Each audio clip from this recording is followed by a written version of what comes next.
Welcome, guys, to John's Football Channel. This is your post review of Chelsea versus Spurs. It's Stamford Bridge, our 37th game, one of our last, I think, at home for the season. Let's get into this post review. But before that, let's mention that well done to Arsenal. They actually were able to win the title, but that was not based on their performance. It was more on Man City on tonight's game because of them drawing. They didn't actually manage to actually keep up until the final game. Um, Very well done from them. I suppose they deserve it over these couple of years where they finished second and not actually getting there at the end. I suppose now it makes sense that being consistent for so long, you're eventually gonna get somewhere. So very well done from them. So let's get into this post review of Chelsea versus Spurs. Let's get into this lineup. Well, going with Spurs first, they win with Kingsley in goal, Pedro Porro as the right back, Danso and Van Vern as the centre backs, Udoku as the left back, and then in the CDMs they went Dentinko, Van Finia as the CDMs, and then ahead of them, Tal, Gallagher, and Koulibaly, and then ahead of them they went with Richarlison as the striker for this game. Then we take a look at ours. We win with Sanchez in goal, Champong as the right back, Fofana and Hato as the centre backs, and then Cucurella as the left. And then in the CDMs, they went with Santos and Caicedo, and then we went with Neto, Palmer, and Enzo in the midfield, and then Delap up front. If we had to look at Spurs' one, I think Spurs was very simple. We knew more or less what they were going to go with. There's not much team squad depth about them, hence why they're sitting so below the expectations for the season. I think I liked how Gallagher was very aggressive. I think he probably gave or spread the aura that is supposed to mean around a derby, as around these two clubs. I mean, there's supposed to be aggression, there's supposed to be fire, there's supposed to be this fight, I suppose. And you clearly see that most of the Spurs players didn't actually have that. Gallagher, although it's not the most entertaining thing to see, where Gallagher goes in and starts ruffling up Caicedo, Cucurella, and all our players, but it just shows you. I mean, if it was one of us, that came from Chelsea and going into Spurs, we wouldn't be as aggressive because we know we've played with him before. There's a bit of more respect with going into that. But now with these Spurs players, I mean, you have hardly played with them. You should be able to be a bit more aggressive on your tackles, leave a mark basically, to know exactly what this actual game actually means to the clubs and to each other. But hence why we were able to win this game, and hence why we've been winning so many games over them, is because of this very reason, where I think it's more brought into Chelsea's DNA as to who we are and what Spurs are to us. And I think hence why Gallagher understood what it actually meant. And he was, ironically, probably the only player who actually tried to enforce that aggression into this game. You could see times where he was just a nuisance basically. And I think although Chelsea players didn't really do much, I think it was only a case of Gallagher. When Gallagher did it to them, they actually stepped up and actually wanted to challenge that. But apart from that, it just shows you that none of the Spurs players, knowing that they are going to be relegated, they actually had that tenacity about them. Not many of them actually had that, in order to know what it actually means to get a point from this game, in order knowing that relegation would be without of reach from them had they gotten a point from this game. Then if you take a look at ours, obviously, I think it's very good lineup from McFarland with Champong. Nice to see Champong playing again. I think he hasn't been playing as much games as he should. He's a very decent player. And then nice to see that Hayton, I think to an extent, is getting good in terms of playing centre back. Although it's not ideally where we probably intended him to play. But I think he could be at least happy with himself, saying, no, although I'm not playing my exact position, but at least I'm actually playing some minutes in this Chelsea game. Santos, Caicedo, very decent from them. Neto, also very, very decent as well. Palmer. I think Palmer did a lot better game. He was a lot more up for it, and I think maybe it's another reason also, like I've mentioned earlier about the what it means about this game. You could clearly see Palmer wanted to get something. He wanted to leave his mark on this game. It was just unfortunately he wasn't able to. He did create some chances, but just didn't end up working out in the end. And then if we look at Delap, I think he yet again he wants to be aggressive, but doesn't know exactly when to be aggressive and to play at the fine line. He doesn't know when to actually drop the levels and actually say, no, this is where it's going too far. I'm going to hurt someone and it's not going to work in my favor because it's going to be a foul. So if we take a look at exactly how it went out, obviously not much really happened in the first half. We had I think both teams were trying to catch each other on the counter side. Was very very opened, I would say. And then obviously Enzo lands a very very good goal from him. He can ends up getting the ball from Pedro Neto, and then he shifts it onto his right foot, and he looks like he's gonna curl it into the right hand corner, but actually he lands up whipping the ball back into the left hand corner, and I think hence why it ends up catching the goalkeeper off guard. And then we see a couple of yellow cards for Spurs into the first half, but apart from that, not much really happened apart from the goal.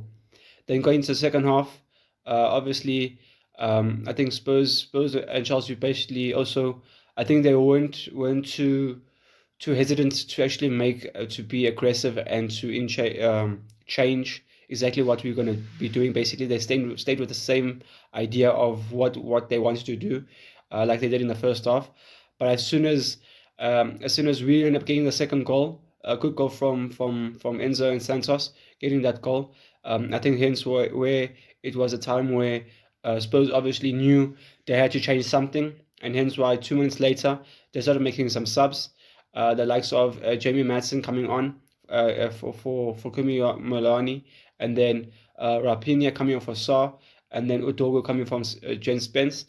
I think it was decent subs from them to make a question. I think the only player I would have left on is Koli Morani. I think he should have stayed on. I think he was one of the brightest players for Spurs in the first half, apart from Tal. I think had Tal, Komorani, and Madsen stayed on, I think they would probably have been more threatening against us than changing everything and leaving Madsen to do it basically on his own. And then Richarlison on the 74th minute ends up getting the goal. Very, very poor defending from us. The way they were able to I think it was Sarr, who ends up making that back heel into Richarlison's path. I don't know why no one was marking Richarlison. And then Richarlison ends up slotting it in for 2-1. And then it was quite surprising that after the goal, we'll end up making a couple of changes. I was quite worried. The Chalobah one was fine, but I suppose after that we were sort of bringing on youngsters and players who haven't been playing for so long. I was quite worried that they will be more acceptable to another mistake, another chance, and allowing Spurs to actually get the draw. The likes of Mario Sarr coming on, the likes of Dario Usigo coming on as well. That was a bit more worrying as to we can't be making these so many subs and expecting nothing to actually happen in our back line.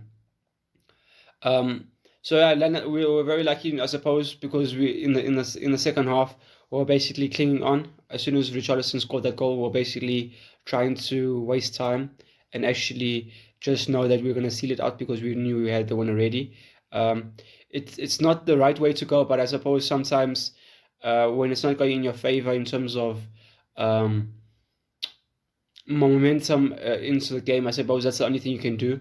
But luckily we were able to do so. It's not ideal in terms of what we are supposed to be.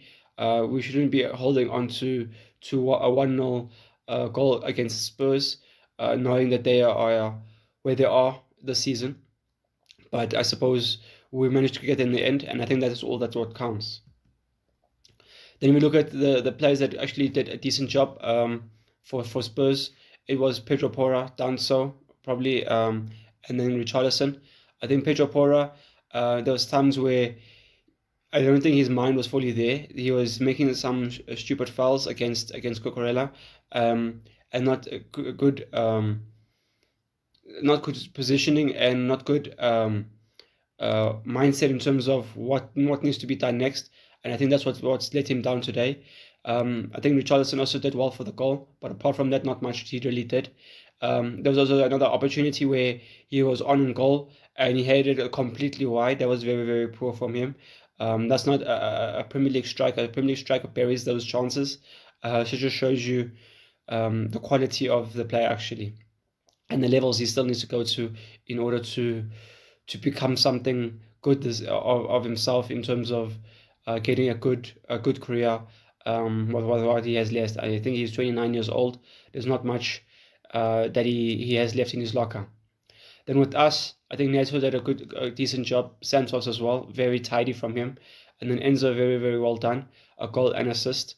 So very, very good from him. Obviously, hence why he's the man of the match.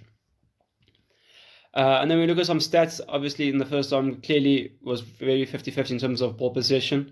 Chances at goal, we had total shots, we had 5. They had 2.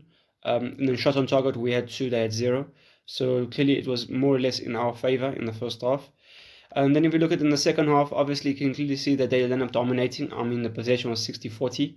But it speaks of, obviously, we were more defending, we were more conservative, trying to make sure that we did not concede. They had 7 shots, 3 of them were on target. We only had 2 in the second half. And then obviously what this means for us, well, obviously means that we our best bet now, if we win our next game, we get Conference League football for next season. And then obviously now it means also for Spurs, they need to make sure that they win their next game, or even draw, just to make sure that they are able to stay alive and actually stay in the Premier League. I like to think they do. For me, it's not personally. I don't think I would actually be wanting Spurs to get relegated. I don't actually see the points. I don't see the actual choke. I suppose it's more better for us to see Spurs stay in the competition. We know that then we have an opportunity to continue to play them. We know that it's the 3-point lane every time we play them. But if they get relegated, there's not much time we will actually be around them and actually be playing against them. So yeah, I think obviously with us, with Europa League football, we can only hope that we can get there. Obviously Aston Villa, still yet to be seen if they can actually get their game tonight. Okay, because we know they're playing the final. And then we know that if we don't get Europa League, I think I do agree. I think it's better for us in a sense that we do not play Conference League. I think it is true in a sense that there's no point, there's no money in it. So what's the point of playing the competition? I think it would be a good opportunity, like Man United.